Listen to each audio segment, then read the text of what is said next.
Today I'm going to show you guys how to remove the steering wheel on your E30 3 Series.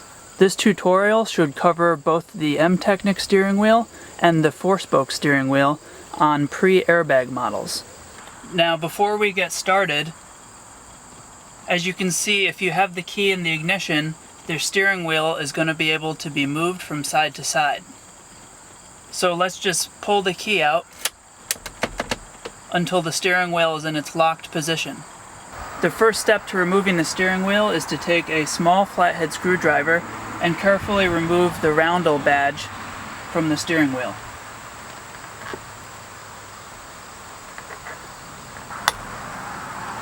For this next step, we're going to take a 22mm socket on a 1/2-inch extension and a 1/2-inch ratchet. Now all we have to do is break the lock nut loose by turning counterclockwise.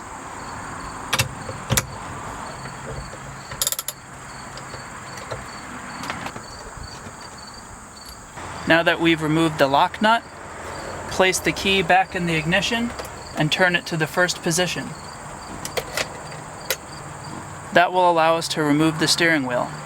If you don't put the key back in, you won't be able to remove the steering wheel.